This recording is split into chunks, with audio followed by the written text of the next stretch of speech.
Breast cancer মেয়েদের মধ্যে কেন এত বেশি হয়?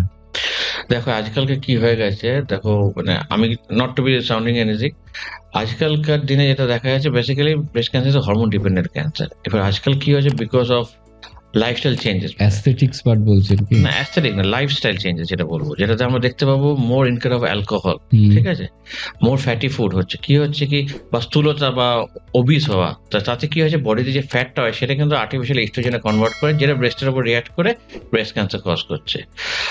তারপর দেখা যায় জেনারেলি যেগুলো আমরা মনে করি, আমরা যে বায়োলজিক্যাল ক্লকটাকে জেনারেলি হয় কি, আজকে সবাই চাই কি ফার্স্টে লাইফে সেটেল হই, তারপর আমি আমার ফ্যামিলির দিকে যাই। তো এতে হয়ে যখন আর্লি মানে একটা হাই এজ, মানে ধর 30 বা 35 বছর বয়সের ঊর্ধ্বে যখন প্রথম সন্তান হচ্ছে, তার ব্রেস্ট ক্যান্সার হওয়ার চান্স বেড়ে যায়।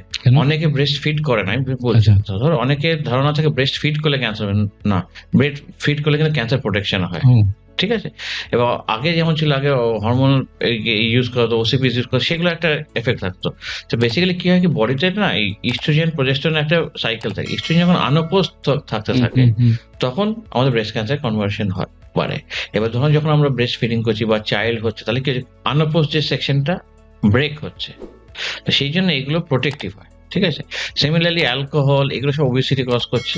এটা আমাদের বুঝতে হবে, ব্রেস্ট ক্যান্সার অনেকে একটা ধারণা কি ফ্যামিলিয়াল,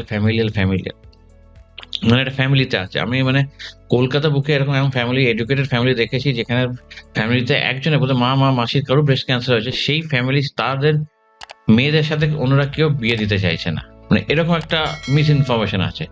যদি আমরা দেখি যে ধরো শতকরা যদি দেখি 5 to 10% যদি থাকে, তাদের একটা ফ্যামিলিয়াল থাকে, বাকিগুলো কিন্তু সব লাইফস্টাইল ডিজিজ।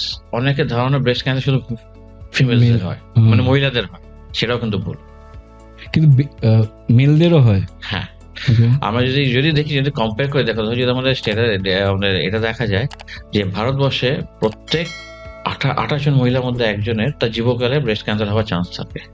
সেটাই যখন আমরা মেল পপুলেশন দেখি, প্রায় 1252 বা 58 এরকম কিছু হবে, তাদের মধ্যে একজনের ব্রেস্ট ক্যান্সার হতে পারে। আমাদের মনে রাখতে হবে যে ট্রিটমেন্ট সেম, কিন্তু ব্যাপারটা যখন মেল মেম্বারের ব্রেস্ট ক্যান্সার হচ্ছে, তখন কিন্তু এটা না রেড ফ্ল্যাগ, আমার তার ফ্যামিলিয়াল স্ক্রিনিং করা দরকার। স্টেজ বাই স্টেজ সব সেম হলেও মেল পপুলেশনের মধ্যে ব্রেস্ট ক্যান্সার যদি হয়, তার কিন্তু সিভিরিটি বেশি হয়, তার ছড়িয়ে পড়ার চান্স বেশি থাকে, তার ট্রিটমেন্টটা না হওয়ার চান্স বেশি থাকে। এবার যদি ধরো একটা ফ্যামিলিতে কারো পুরুষের কারো যদি থাকে, তার ফ্যামিলিতে স্ক্রিনিং এর একটা চান্স চলে আসে।